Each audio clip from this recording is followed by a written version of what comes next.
बिस्मिल्लाहिर्रहमानिर्रहीम। अस्सलाम वालेकुम। आज मैं कब्सा, मंदी या अफ़गानी पुलाव या अपना पाकिस्तानी पुलाव का मसाला बना रही हूँ। थोड़ी बहुत चीज़ों का थोड़ा सा फ़र्क होता है, बाकी ये सब खाने हमारे एक जैसे होते हैं। इसके लिए मैंने ये 2 टेबलस्पून भर के साबुत धनिया लिया है, 2 टेबलस्पून सफ़ेद ज़ीरा है, ये छोटा सा जायफल है। जायफल की शक्ल ऐसी होती है, इसको तोड़ दें तो इसके अंदर से एक इसका वो निकलता है, ये छिलका फेंक देते हैं और ये बहुत तेज़ होता है। हम अपने खानों में बहुत कम इस्तेमाल करते हैं, लेकिन जायका इसका बहुत अच्छा आता है। ये जायफल है, जायफल मैंने आधा डाला है। जावित्री मैंने 3 पत्ते डाले हैं। लौंग है, ये 30 लौंग हैं। ये 2 टेबलस्पून साबुत धनिया है, 2 टेबलस्पून सफ़ेद ज़ीरा है साबुत, 30 लौंग हैं, ये हाफ जायफल है, 3 पत्ते जावित्री के हैं।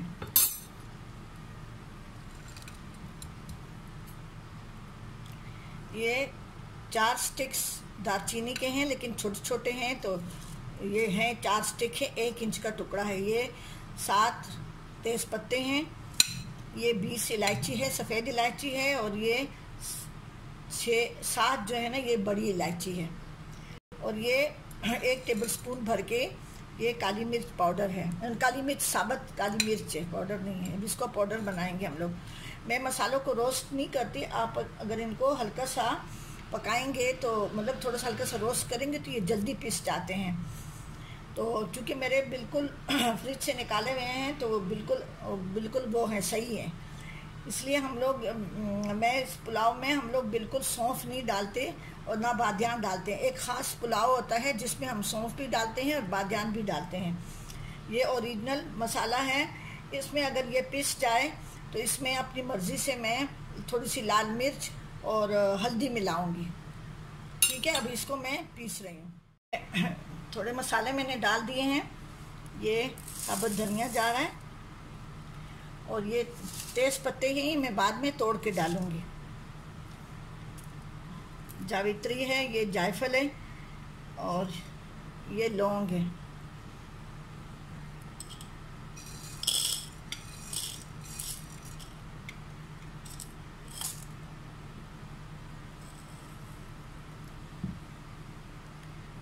ये ज़ीरा है।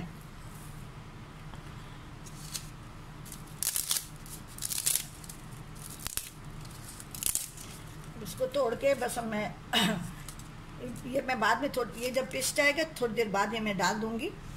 अब इसको मैं पीसने जा रही हूँ।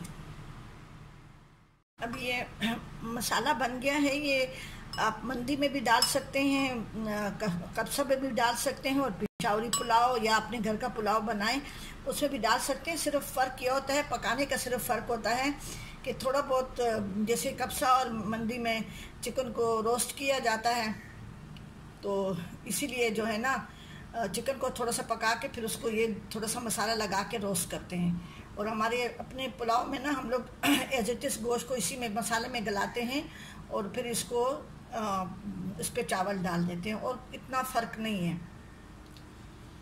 अभी मैं इसमें हाफ टी स्पून हल्दी डाल रही हूँ और 1 टेबलस्पून लाल मिर्च है। कोशिश करें ऐसी चीज़ों में देगी लाल मिर्च डाला करें। ये ज़्यादा इसकी तीखापन भी नहीं होता और ये इसका जायका भी इससे अच्छा थे। कश्मीरी लाल मिर्च इसको बोलते हैं और देगी लाल मिर्च भी कहते हैं और तलार मिर्च भी कहते हैं इसको। ये हर जगह मिल जाती है, पेशावर में भी। इवन पेशावर में भी ये जो बड़ी मार्केट्स हैं, वो बड़ी बड़ी शॉप्स हैं जो मसालों की होती हैं, उसमें भी ये चीज़ें हर जगह मिल जाती हैं। क्योंकि मैं जब पेशावर जाती हूँ ना तो यहाँ से कुछ लेके जाती हूँ, वहाँ से एक दफ़ा जाके जो मेन बाज़ार है पेशावर का मसालों का, उससे मैं ले आती हूँ सारे मसाले। ठीक है जी, आप ज़रूर बनाएं और याद रखें मेरे चैनल को ज़रूर सब्सक्राइब करें, जर्नी ऑफ टेस्ट को, और कमेंट्स करना ना भूलें, ज़रूर कमेंट्स करें। अपनी दुआओं में याद रखा करें। आजकल वबा फैली हुई है, अल्लाह ताला हम सबको इससे निजात दिलाए और अल्लाह ताला हमें ईमान नसीब करे और बस ज़िंदगी में हमारी आजमाइशें हम पे आसान हो। आमीन सुम आमीन। अभी हम लोग 1 किलो चावल और 1 किलो मैं जब बनाती हूँ चावल, 1 किलो चावल होता है, उसमें 1.5 किलो गोश्त होता है। आप अपनी मर्ज़ी से जितना भी कम ज़्यादा कर सकते हैं। ये इसमें ये मैं जो है ना 2.5 टेबल स्पून डालती हूँ, इतना मैं डालती हूँ। आप कम ज़्यादा कर सकते हैं। बाकी जिस तरीके से वो पकता है मसाला, उस तरीके से आप मसाला, वैसे बाज़ लोग टमाटर डालते हैं, बाज़ लोग दही डालते हैं। ये सऊदी कस्बा जो है उसका मसाला भी है, मंदी मसाला भी है, और सब कुछ है इसमें। बस ये है कि सिर्फ थोड़ा बहुत पकाने का फ़र्क होता है। ठीक है जी, अपनी दुआओं में याद रखें। अल्लाह हाफिज़।